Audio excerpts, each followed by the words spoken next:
Приветствую всех на канале Scale Journal.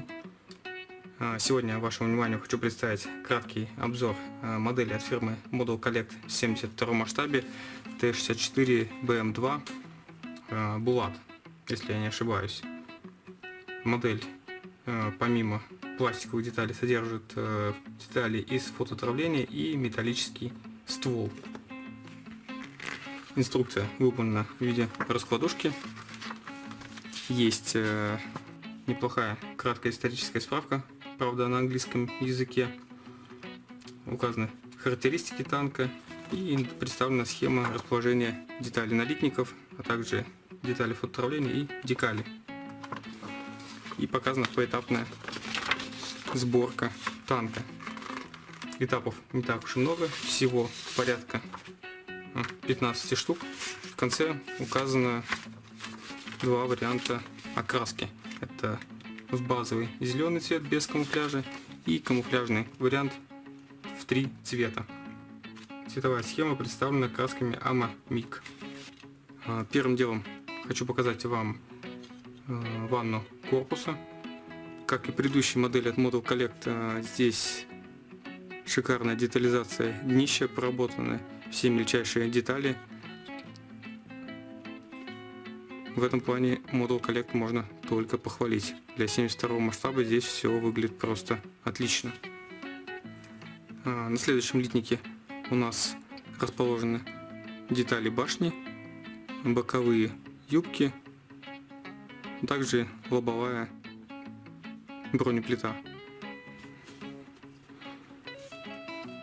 На еще одном литнике у нас располагается дублирующий элемент башни, а также нижняя часть этой же самой башни. Также представлены лючки и элементы динамической защиты.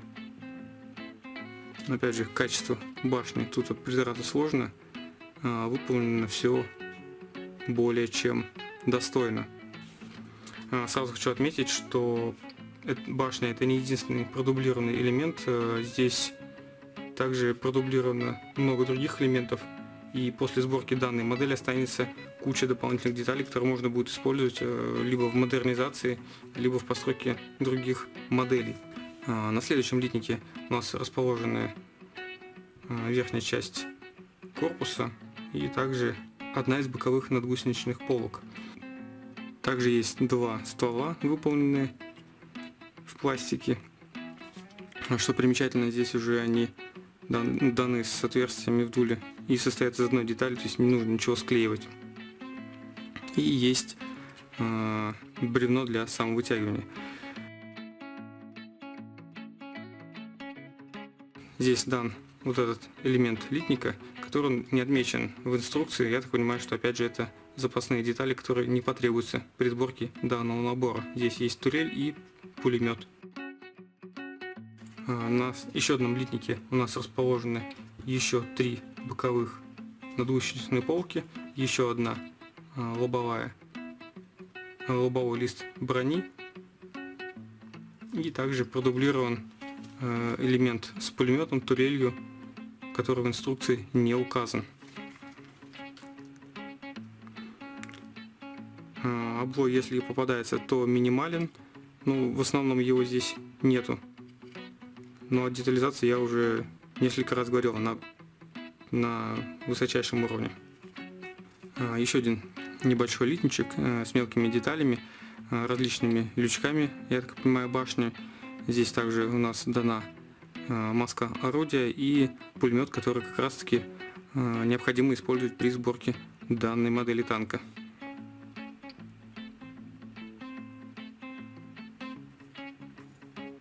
Еще один небольшой литник и снова надгусеничные полки.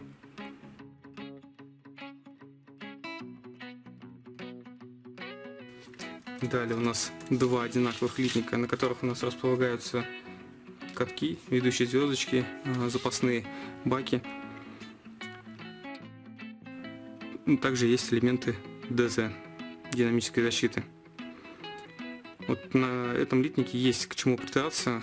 Не очень удачно выполнено крепление ведущих звездочек, так как при отделении будет легко повредить детали звездочки, и здесь нужно быть крайне аккуратным.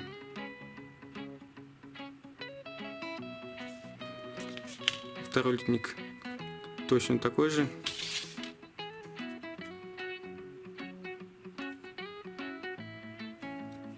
Еще два одинаковых литника, на которых у нас располагаются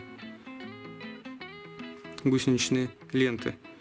Выполнены они в полунаборном виде, то есть часть элементов у нас уже выполнена в виде собранных траков, часть траков дано поштучно. Здесь я тоже не вижу, к чему можно придраться, никаких следов от толкателей, питатели подведены весьма удачно, дополнительной лишней обработки здесь не требуется. Ну и последний литник, на котором у нас располагаются элементы подвески. Здесь также никакого облоя не замечено, ну и проработано все достаточно четко. Давайте теперь посмотрим, что у нас представляет собой детали фототравления. Давайте остановимся на точенном стволе и попробуем сравнить его с тем, что у нас предлагается в пластике.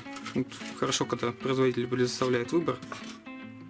В пластике дана чуть более подробная детализация, но тут уже решать каждому.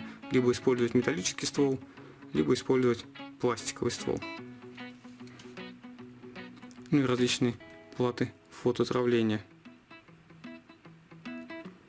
Очень много мелких элементов, даны сетки МТО.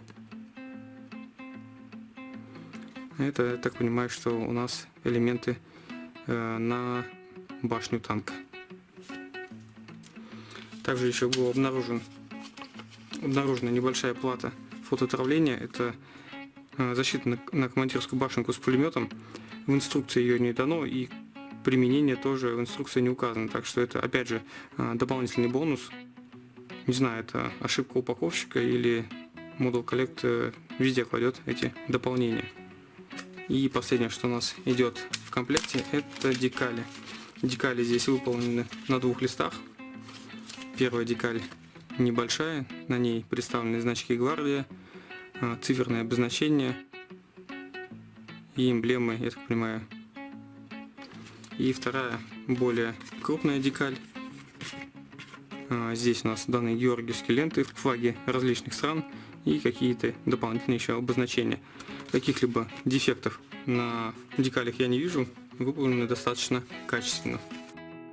Ну, давайте резюмируем и подведем коротенький итог. В очередной раз модель от Model Collect меня порадовала своей богатой комплектацией и своей отличной детализацией. Особенно радует, что есть выбор между точеным стволом металлическим и стволами из пластика. Там тоже дано, кстати, два варианта. В пластике стволы выполнены единой деталью, что тоже не может не радовать.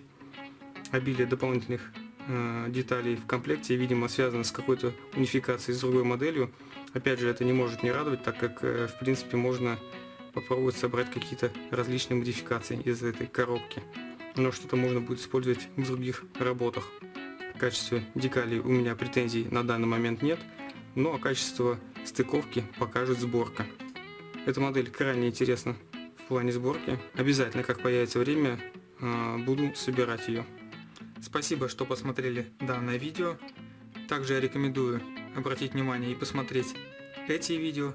А также не забывайте посещать мои страницы в социальных сетях и мой личный сайт.